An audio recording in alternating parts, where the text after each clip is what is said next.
সন্ত্রাসী যারা আছে অথবা বস্তিতে যারা হচ্ছে লেখাপড়া করে না কিন্তু ইয়াং, এদের একটা বড় গ্রুপ আছে যেটাকে কিশোর গ্যাং বলে।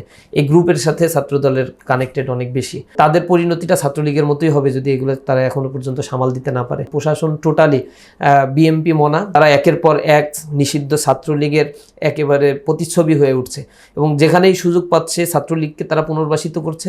এর আগেও তারা প্রোগ্রাম করছে, ব্যানার টানিয়েছিল এবং ছাত্র শিবিরের তিতুমির কলেজে তখনও প্রোগ্রাম ছিল পরের দিন। সেই প্রোগ্রামকে কেন্দ্র করেই মূলত ক্যাম্পাসের বিভিন্ন জায়গায় ব্যানার টানানো হয়েছিল। এই ব্যানারটা ছাত্রদল সেখানে ছিঁড়ে ফেলে এবং তিতুমির কলেজের ঘটনা আপনি জানেন যে এর আগেও ছাত্রদল সাংবাদিকদের বেধড়ক মারে এবং তিতুমির কলেজের যে হলটি রয়েছে এটা সম্পূর্ণ ছাত্রদল নিয়ন্ত্রণ করে এবং যখনই ছাত্ররাও এখানে খুব তটস্থ অবস্থায় রয়েছে ছাত্রদলের সন্ত্রাসী কর্মকাণ্ডের কারণে, আশেপাশে যে বস্তিগুলো রয়েছে সেই বস্তির যে মানে সন্ত্রাসী যারা আছে অথবা বস্তিতে যারা হচ্ছে লেখাপড়া করে না কিন্তু ইয়াং, এদের একটা বড় গ্রুপ আছে যেটাকে কিশোর গ্যাং বলে। এই গ্রুপের সাথে ছাত্রদলের কানেক্টেড অনেক বেশি। তারা এখানে কাউকে সহ্য করতে পারে না ক্যাম্পাসে এবং হল দখল করে এখনো পর্যন্ত হলে কিন্তু তাদের মানে লোকজনই সেখানে আছে এবং তারা হলকে দখল করে রাখছে তাদের মতো করে, যাকে ইচ্ছা হলে উঠায়, যাকে ইচ্ছা হল থেকে নামিয়ে দেয়। 5 আগস্টের পরে এটা নিয়ে আমরা পত্রিকায় যখন নিউজ আসছে আমরা বারবার এগুলো নিয়ে বলার চেষ্টা করছি এবং এটা ছাত্রদলের ইমেজকে নষ্ট করার পেছনে খুব গুরুত্বপূর্ণ ইস্যুও ছিল। তারা যখনই সুযোগ পেয়েছে, যেখানেই তাদের ক্ষমতা আছে সেখানে তারা পেশি শক্তি ব্যবহার করেছে। তিতুমির কলেজ এত পুরাতন একটা কলেজ, ঢাকায় এত হাজার হাজার ছাত্র পড়ে, সেখানে তাদেরকে জিম্মি করে একেবারে হুবহু ছাত্রলীগের সন্ত্রাসীদের স্টাইলেই তারা সেখানে রাজনীতি পরিচালনা করছে এবং ইসলামী ছাত্র শিবিরের গায়ে তো এর আগেও কয়েকটা জায়গায় তারা আঘাত করেছে। যেমন আপনারা জানেন নোয়াখালীতে কোরআনের তালিম প্রোগ্রামে সেখানে আঘাত করা হয়েছে, কিন্তু এই আঘাতের পাল্টা জবাব ইসলামী ছাত্র শিবির দিচ্ছে না।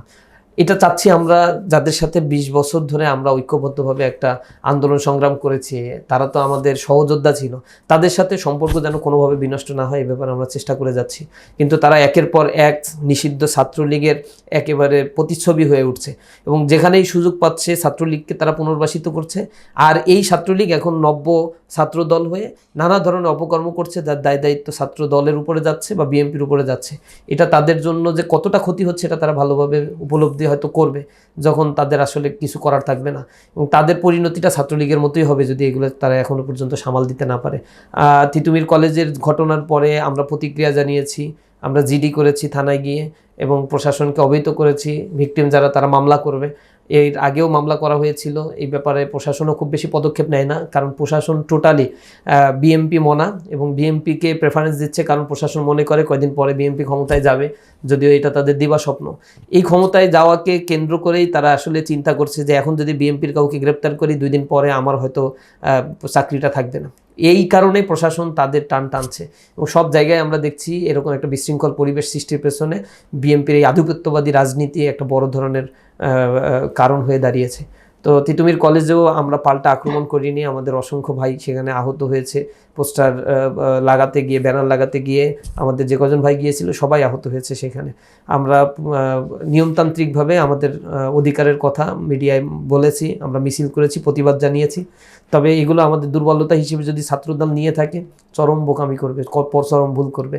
আমরা মনে করি নতুন বাংলাদেশে স্বাভাবিক পরিস্থিতি বিরাজমান হোক, ক্যাম্পাসগুলোতে সেই তটস্থ করার রাজনীতি, ভাইয়ের রাজনীতি, হল দখল করা, গণরুম গেস্টরুম কালচারগুলো অ্যাবলিশ হয়ে যাক।